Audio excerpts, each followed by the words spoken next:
How's it going, everyone? Happy Thanksgiving. And again, if you participated in Black Friday festivities, I hope you were safe. I saw a video on YouTube where basically the title was "This is why Walmart kicked me out," and it was this video of basically a mob happening in a particular Walmart. It was quite impressive, to be honest with you. But so I hope you had a safe Black Friday as well. I know this is overdue. We got two central videos for you. The first one is regarding the football team and recapping their season, and then we will talk some Central Washington volleyball as the Wildcat volleyball team clinched the playoffs again. And for those of you who are watching this on YouTube, check out the me on MySpace, Facebook, and Twitter. You can go ahead and find me. And then for those of you who are watching it on those sites, check out the YouTube account.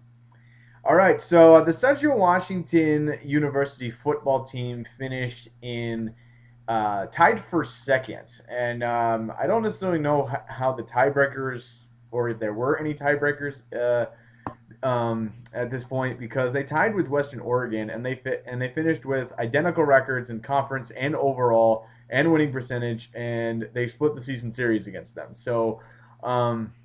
I'm just going to say they're tied for second. At least that's what WildcatSports.com said. So that's how they finish out the season. Rounding out the GNAC standings, Great Northwest Athletic Conference standings. Props to Azusa Pacific. This is a team that began their tenure in the GNAC last year. Started the year off 0-6, and then finished the year as the hottest team in the conference. They continued that momentum into this season and had a very, very good, solid second year, finishing in first place, winning their first ever GNAC title.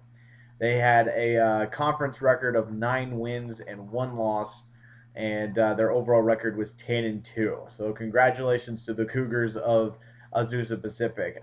They ended up going to a bowl game, and I don't. I might have to do a little bit more research about this because when I went to Central, there was something called the Rodeo Bowl, and basically the winner of the GNAC played in this bowl game in St. George, Utah, at the time. And it was called the Rodeo Bowl. And since Central always was in the playoffs, they never played there. Always the runner-up went to the bowl game. So apparently there's a victory bowl that was played in Rome, Georgia, and Azusa Pacific played in that bowl game and ended up winning it to cap off their season. So props to the Cougars. Western Oregon and Central Washington, as I said, finished tied for second. 7-3 overall, 7-4 overall, 7-3 in conference. In fourth place, we have Dixie State, who showed a little bit of promise this year. They had a couple games where they just couldn't get over the hump to get those extra victories, but they did show some signs of being competitive this year. 4-6 in conference, 4-7 overall. Simon Fraser, who recently dismissed their football coach, finished the year with 3-7 in conference, 3-7 overall. Humboldt State. Now, this is the big disappointing team this year. They completed an 0 season, 0-10 in conference, 0-11 overall. So that's going to be a story going into next year. We're going to figure out who is going to win this conference, who will surpass Azusa, or if they will be surpassed. And then there'd be that second question is who's going to lose to Humboldt State. So from what I heard, Humboldt State just had trouble taking care of the football. They had way too many turnovers in games. So those are your GNAC standings. Recapping Central season game by game. First off, they opened up the season in Ellensburg against Texas A&M Kingsville. For the third straight year in a row, the Wildcats lost to the Javelinas, this time by a score of 21-14. The following week in Ellensburg, they defeated the Western Oregon Wolves 20-7 to give them a 1-1 record. They then were shocked by Simon Fraser in Ellensburg, 21-14. So at this point, they were 1-2, and they had a pretty big stretch of games if they wanted to get back into the title contention. Things started in Azusa Pacific in Glendora, California. The Wildcats won their first game in California in about 3-4 years, which is very nice. with a 7-3 win over the Cougars. This was the Cougars' only loss in the conference play, and this was a defensive game. I listened to this game online, and the Wildcats had one good drive, and it led to 7 points, and the Cougars had one good drive, and it led to three, and it was just a defensive slugfest. Three and outs, maybe a first down here and there. But that was a key win. So bring the Wildcats back to 2-2 at the 500 mark.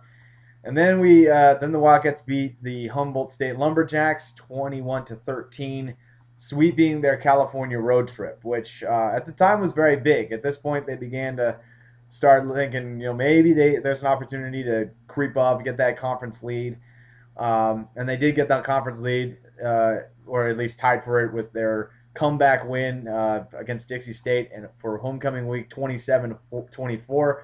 The Wildcats at one point in this game were down 17-3, and they came back and won. Following that, in Burnaby, British Columbia, they defeated Simon Fraser 54-14, which gave a showdown in Ellensburg against Azusa Pacific. Whoever won this game took the lead in the GNAC. I went to this game. I wish I could have stayed for the majority of it, but I did some tailgating in Eberg, and the Wildcats special teams were very, very iffy. Like they get on the board, for example, and they cut Azusa's deficit to, let's say, 3 points, and then they would allow a kickoff return for a touchdown, or they got a fumble recovery, and then they would throw an interception. So a very, very slow pacing game. The Wildcats were able to get a turnover late in the fourth quarter to make it look a little closer, from my opinion. So the final score was 24-17 in favor of Azusa Pacific. But overall, a really, really sloppy special teams game for the Wildcats. The following day, the Wildcats basically at this point had to win out, and Azusa had to lose one game at least for a tie for the conference title. The Wildcats won against Humboldt State to wrap up the home portion of their season 21-14, and then they played Western Oregon. I went to this game, and this game was in Monmouth, Oregon, something I've always wanted to do. I've always wanted to see this Central play on the road, and I went down with my fiance and a couple of friends, and we went down to Monmouth, Oregon, and I kid you not, this was the wackiest football game I had ever seen in my life. Both teams, there were opportunities galore for each team to run away with this one, and I mean, you had kickers missing extra point attempts, you had interceptions here and there, you had, a big catch from a wide receiver who sprained his ankle at the 2, and that led to a 3 and out, and then they missed the field goal. It was just a really, really wacky game. And I'm not surprised the score was the way it was, 32-26 in favor of the Wolves. That pretty much summed up the season right there. Azusa ended up defeating Dixie State later that evening and clinching the GNAC title. The good thing is Central didn't let up against Dixie State in St. George, Utah. They shut them out 44-0 to end on a high note. So kind of up and down year for the Wildcats this year, but still competitive. And considering that they fired their coach a couple days before training camp started, I can't really be disappointed with that. Also, this team was predicted to finish in second place. They finished tied for second, but the coaches nailed it right there. Western Oregon was predicted to finish in third. So, there you go. And that might be the last time. I know I've said this a couple times on camera, but that might be the last time I pick Western Oregon to win the conference title, because every year they show me that they have the potential to do it, and then they finish 1 or 2 games out. I don't know what it is. The big stories going into next year. What do the Wildcats do at the coaching position? It has been reported on the Yakima Herald website that John Pekka, or Pekka, I heard Pekka, but I've also heard Pekka. He does not want to be the permanent head football coach in the future, and he would like to just be the offensive coordinator. And that's fine. I got nothing wrong with that. But the question is whether who are we going to bring in? Who are going to be the finalists because of the departure with Blaine Bennett? I said in my preview video that something is up with Central football because you don't go 46 and 16 or 40 something and 16 in 5 years, win 4 conference titles, and get fired. And the reason why he was fired was because he was misusing funds in terms of spending it on alcohol for himself and also for coaches um, during football camps. Central hosts a big football camps throughout the summer, and apparently he would take the coaches out to the bars at night and treat them to drinks. And apparently that is not legal. I do give props to the university and the athletic department for giving Bennett an opportunity to dig his own grave. This is the second time he's gotten caught from this. And the first time they said, okay, don't do it again, we'll sweep it under the rug. And then the second time it happened with the new athletic director that came in, Mr. Francois, they nailed it in the rear and just said, we're not going to put up with this. And so bye-bye Blaine Bennett. And which is very unfortunate because I know that there have been, I mean, everything swirls around when there's turnover with head coaches. I mean, anything can leak out. I mean, I've heard, some players don't like Blaine Bennett. I've heard fans are, upset. But at the end of the day, Bennett got it done. So you can complain for what he did in the off field, off the field. But at the end of the day, he got it done. He got it done on the field. Now, the question is whether or not was he doing this, was this appropriate? Yes, that's another conversation for another time. But, what's been kind of frustrating this season is when the Wildcats have struggled, there's been this conversation, at least amongst my friends, saying, should they have let Blaine Bennett go at the end of the year, or was this the right move? Oh, Blaine Bennett, why did you shoot yourself in the foot? And it was just, it's kind of annoying more than anything. But it's unfortunate that happened because he was successful on the field, and he had a very good program going. I'm not saying the Wildcats are going to go down the tubes, but we definitely didn't win the conference this year, so that could have played a role into it with the coaching change. So we'll have to wait and see what happens with the new head coach. The second thing that's going to be interesting is the University of South Dakota Mines is going to join the Great Northwest Athletic Conference next year, which is going to give the conference 7 teams. Now, I don't necessarily know how the heck this is happening and how you could call this the Great Northwest Athletic Conference because the South Dakota school is kind of out there. So that's going to be interesting to get this new team. And what's going to end up happening is there's going to be more non-conference games, and there's not going to be any of this round robin going on.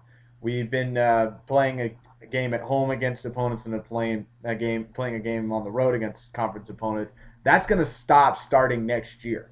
So it's going to be interesting to get 6 conference games and 5 non-conference games on the schedule if they want 11 games.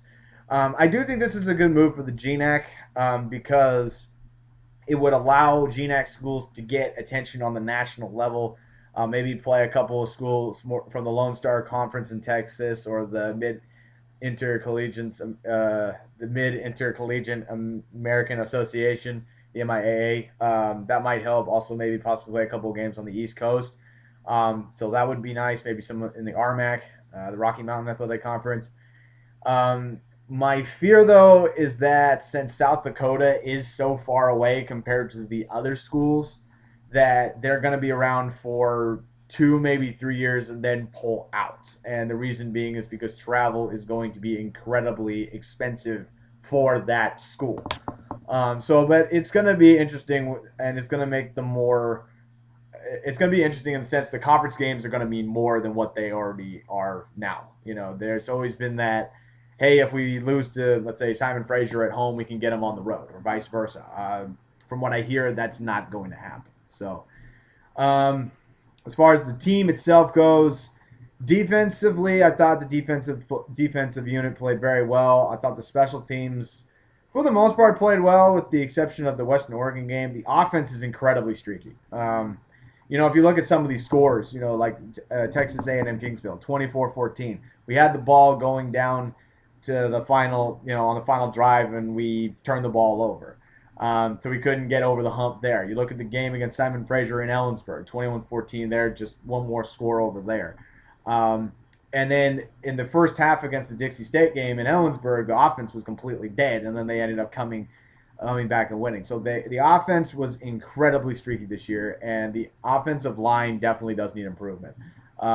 Jake Nelson, the freshman quarterback this year, did show some promise, but there were some times in the Western Oregon game I went to where he had 1 second to throw the ball. So looking to trying to improve that area. So, but overall, go Cats. Fun season, competitive season, which is ultimately what we want. We want the Wildcats to be competitive.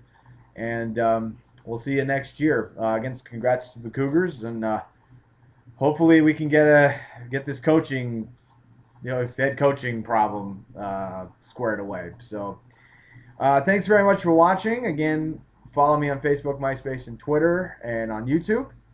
And go Cats, Wildcats till I die. And coming up next will be a preview of the Central Washington University volleyball team going into the playoffs. Talk to you later.